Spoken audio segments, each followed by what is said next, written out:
Kahit naantala ang negosasyong pangkapayapaan na pinapamagitan ng Estados Unidos, sinimula ng puwersang Ruso ang kanilang tagsibol tag-init na opensiba laban sa sinturon ng mga kuta ng Ukraine sa Donetsk. Ang pamunahing puwersa ng pag-atake ay tumutungo sa Liman, papunta sa Slavyansk at Kramatorsk.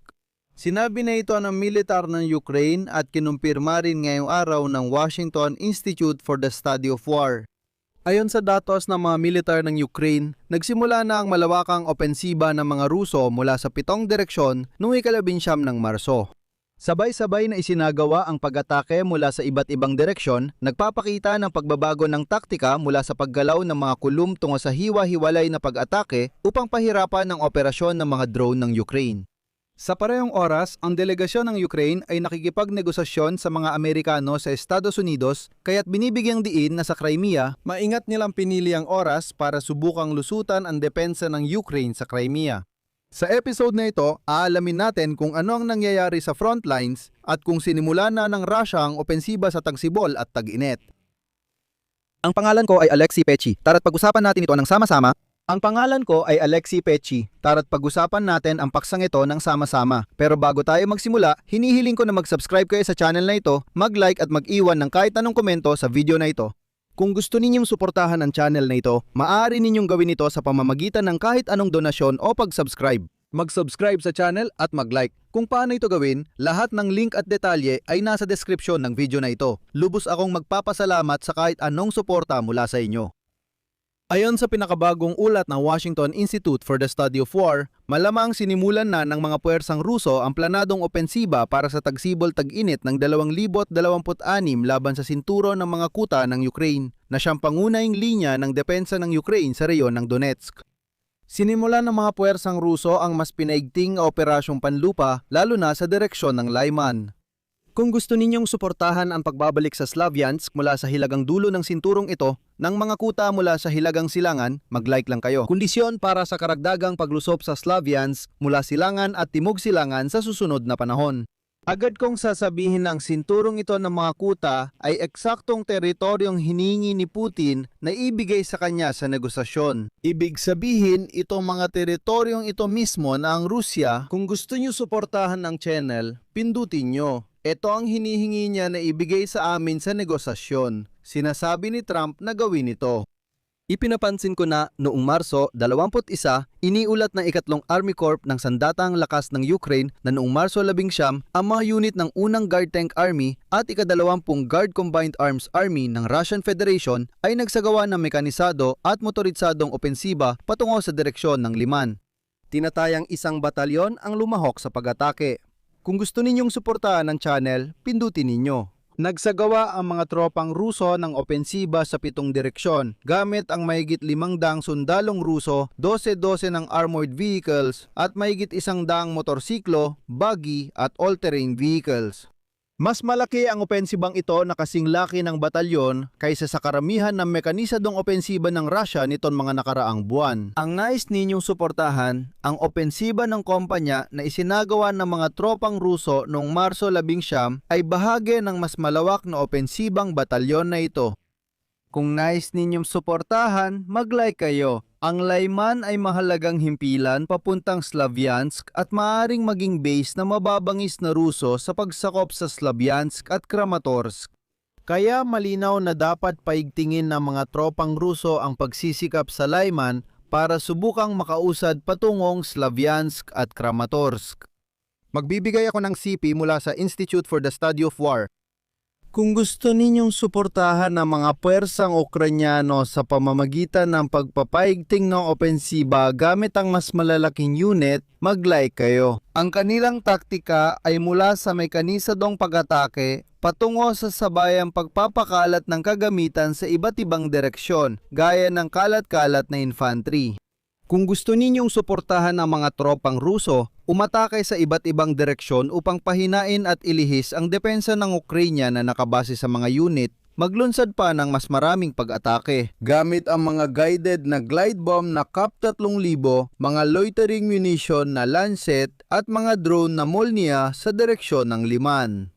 Ang layunin ng mga ganitong pag-atake ay pahinain ng lohistika at kakayahan sa depensa ng Ukraine bago ang mga operasyong panlupa upang mapadali at mapabilis ng mga tropang Ruso ang kanilang pag-usad sa teritoryo. Gusto mo bang suportahan ang channel?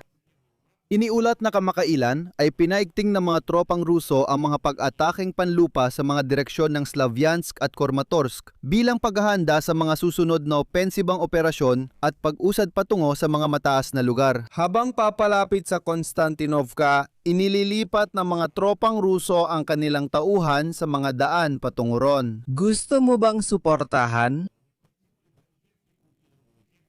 At dinoble ang mga artilyerya at tactical na airstrike sa direksyon ng Kramatorsk. Mag-like ka. Ito mismo ay bilang paglika ng mga kondisyon para sa tagsibol taginit na opensiba. Mabibigay pa ako ng isa pang CP mula sa Institute ng Pag-aaral ng Digmaan. Malamang na hindi ang Russia kung susuportahan mo ang channel. Ngunit malamang na makakamit nila ang ilang tactical na tagumpay kapalit ng maraming nasawi. Nawalan ang mga tropang Ruso ng 405 katao mula sa mahigit 500 sundalo na lumahok sa mekanisadong pagsalakay na kasinglaki ng batalyon noong Marso 19.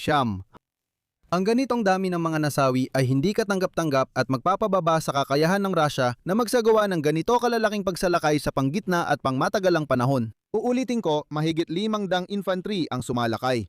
Kung gusto ninyong suportahan ng channel, maglagay lang kayo para maintindihan ninyo ang laki ng operasyon. Ipagpapatuloy ko ang CP. Kung gusto ninyong suportahan ang trabaho ng channel na ito, mag-like lang kayo. May mga posisyon para sa drone operators. Nananatili ang puwersa ng Ukraine sa mga halagang lugar. Ang pagkontrol ng mga Ukrainyano sa matataas na lugar sa silangan ng Slavyansk ay nagpapahirap sa pag-usad ng Russia mula sa mababang lugar ng Seversk papuntang Slavyansk. Ang pagod, hindi sanay, at nabibigat ang tropang Ruso sa direksyon ng Slavyansk ay malamang na lalong maglilimita sa tagumpay ng Russia dito. Hindi makakapagsimula o makakapagpanatili ng opensiba ang tropang Ruso sa Slavyansk kung wala silang dagdag na puwersa o bawasan ang prioridad ng opensiba sa Kupiansk sa rehiyon ng Kharkiv. Nagpapatupad ang mga puwersang Ukrainyano ng mga kontrahakbang na nagpapahirap sa pag-usad ng Russia, gaya ng mas matinding pag-atake sa mga MLRS sa Slavyansk at Konstantinovka. Layunin nito na hadlangan ang paghahanda ng artelerya ng Russia at palawakin ang mid-range na pag-atake para pahinain ang opensiba at kagamitan. Оборонительных возможностей России. Dapat tandaan na sinadya ng Kremlin na piliin ang panahong ito para subukang butasin ang depensa ng sandatahang lakas ng Ukraine. Ang totoo, nagsimula ang malawakang pag-atake ng mga Ruso sa 7 direksyon noong Marso 19 at noong Marso 21 ay naganap ang bilateral na pagpupulong ng mga delegasyon ng Estados Unidos at Ukraine sa Miami, Florida. Kaunti lang ang detalye sa pagpupulong pero malinaw na hangad ng Kremlin na hadlangan ito at ipahayag ang tagumpay na nabutas nila ang depensa sa mismong oras na pagpupulong. Ayaw ng mga Ukrainyano ibigay ang bahaging ito ng Donbas kaya sasakupin namin ito gamit ang militar.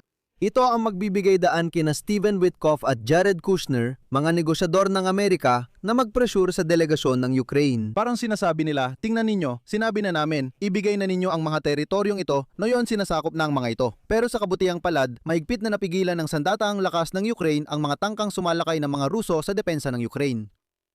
Dito ko natatapusin. Ibahagi ninyo ang inyong opinyon at mga konklusyon sa mga komento sa ilalim ng episode na ito. Mag-subscribe sa channel, pindutin ang kampanilya at huwag kalimutang mag-like. Kung gusto ninyong suportahan ang trabaho ng YouTube channel na ito, maaari ninyong gawin ito sa pamamagitan ng kahit anong donasyon. Ang mga link at detalye ay nasa description ng video na ito. Inanyayahan ko rin kayong mag-subscribe sa aking Telegram channel na Pechi News. Ang link nito ay nasa description din ng video na ito. Hanggang dito na lang, ingatan ninyo ang inyong sarili. Paalam sa lahat.